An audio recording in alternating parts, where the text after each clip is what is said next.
Amis Mancuniens, bonjour à tous. Bienvenue à ma page Facebook Mancuniens Section. On va reparler de la 11e journée de Première Ligue qui opposait West Ham United face à Manchester United. On va aborder le premier thème qui est la mi-temps d'entraînement. D'accord? Il y aura 5 thèmes.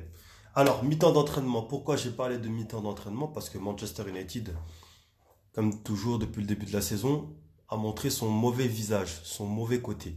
Donc, une mi-temps insipide qui n'a pas proposé de jeu, avec l'absence de Fred qui s'est montré très préjudiciable. Donc McTominay, Pogba, qui redevenait titulaire depuis très longtemps. Hein. La ligne de 4, Maguire, Lindelof, Telles, Wan-Bissaka, elle s'est pas avérée payante. On s'est cherché. Van de Beek a joué en 9,5 pour faire opposer Rashford. Cavani en pointe, Martial sur le côté. Greenwood aussi qui refaisait son apparition en tant que titulaire.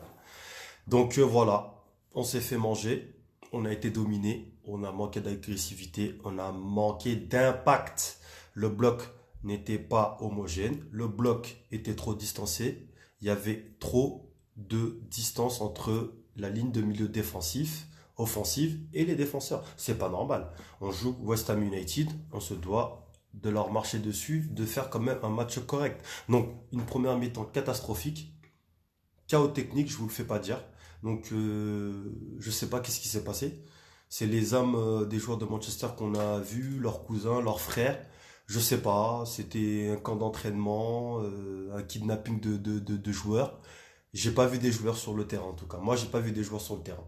Donc, on aurait dû être mené 2-3-0 hein, si les actions de West Ham United avait été concrétisé. Il y a eu une frappe de l'extérieur du pied droit d'un joueur qui a tapé le poteau. Ensuite, il y a l'action monumentale de Sébastien Haller qui a bien montré qu'il jouait dans un club à son niveau. Hein. Il dribble le gardien et puis il perd ses appuis pour conclure le but et Dean Anderson récupère le ballon bien heureusement parce que sincèrement si on est mené 3-0 ils ont 3 occasions nettes hein, 3-4 occasions nettes ils les mettent pas au fond et ça nous sauve encore une fois de plus on est mené 15-0 par voilà la chance à Dédé donc ensuite nous allons passer très rapidement au deuxième thème qui est Rashford en neuf. Moi, je milite pour ce poste-là, pour que ce joueur-là puisse jouer définitivement là-bas parce que c'est quelque chose de cohérent.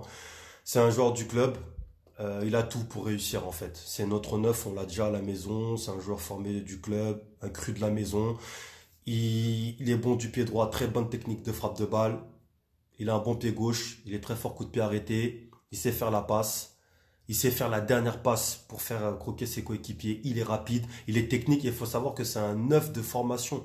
Lui, on l'a pas mis parce que il y a des attaquants qui sont venus entre-temps. Il est venu dans le Manchester de la reconstruction. Donc on s'est amusé à le mettre en ailier.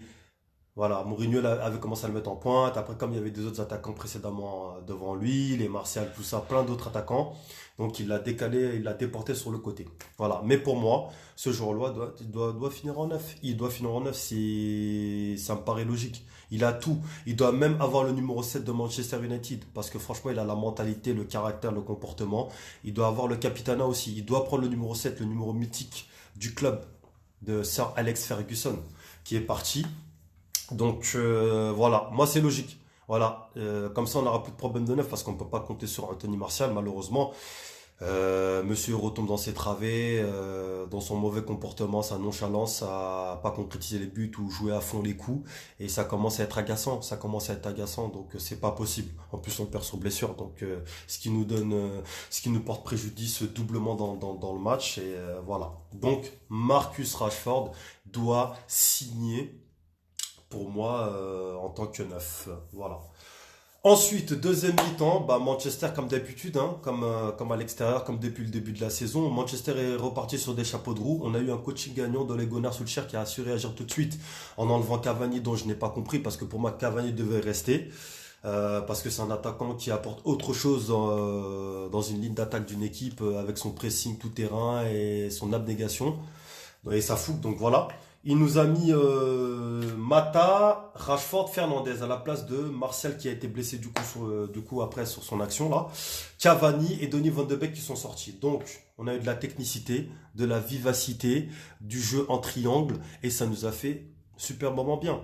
Fernandez, je ne veux pas vous en parler 150 000 fois. Il a fait ce qu'il a fait dès qu'il est rentré. Le jeu de Manchester United s'est aéré, s'est dynamisé et ça s'est très bien passé.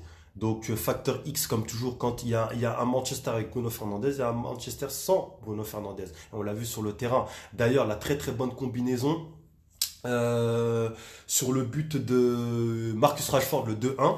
Le 2-1, bah, c'est initié par Fernandez et Mata qui remet avec sa patte gauche dans la profondeur pour Marcus Rashford qui s'en va tout seul et une finesse technique, un petit lob piqué pour abattre le gardien et reprendre l'avantage. Juste avant, quelle frappe monumentale de Paul Pogba, une frappe enroulée, il a fait une mi-temps catastrophique, toujours en train de garder le ballon, perdre des ballons, il sait pas ce qu'il va faire avec le ballon, il le garde, trop de touches de balle, ça va pas vers l'avant, c'est pas fluide, c'est lent, c'est pas aéré, c'est dégoûtant. Moi, ce jour-là, je sais pas ce qu'il fait à Manchester, donc voilà. Donc très bon coaching gagnant de Ole Gunnar Solskjaer qui a su redynamiser l'équipe et qui nous a permis ensuite de mettre ces 3 buts décisifs face à une vaillante équipe de West Ham, on l'a vu, qui a été essoufflée dans la deuxième mi-temps et qui a été aussi étouffée par le pressing intense de Manchester United qui est venu avec de bien meilleures intentions.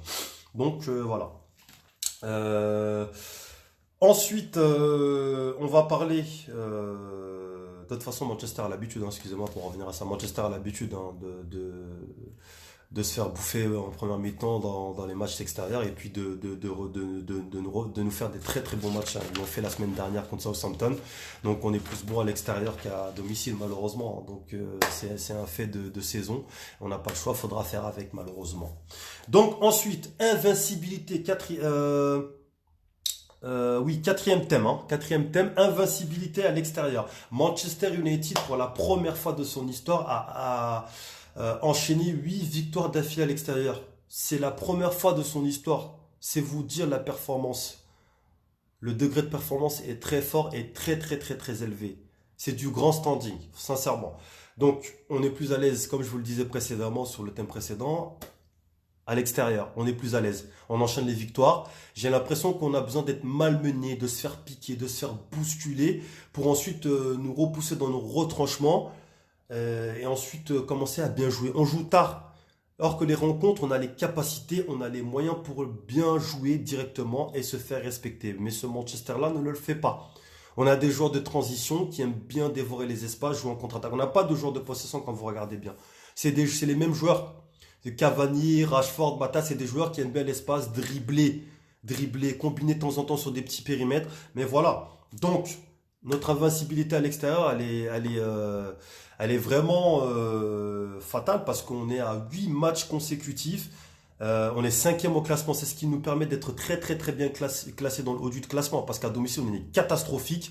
On a une défense poreuse. On sait que c'est le problème qu'il y a à Old Trafford. Et il est toujours pas réglé. On a 19 buts pris en championnat et 17 encaissés. Rendez-vous compte qu'au bout de la 11e journée, on a plus 2 en différence de but. En différence de but. C'est catastrophique. Si on n'était pas bon à l'extérieur, on serait au même niveau qu'Arsenal, 15e, 16e. Vous voyez? Donc c'est important de faire des matchs équilibrés à domicile et à l'extérieur. Donc, faut continuer comme ça. C'est une très bonne statistique. J'espère qu'on ira au sommet, qu'on battra encore un peu plus le record. Voilà. Donc voilà ce que je pouvais vous dire sur cette rencontre où on a su réagir, on a été à réaction et qui s'est finalement bien passé sur notre deuxième mi-temps. Hein. Voilà.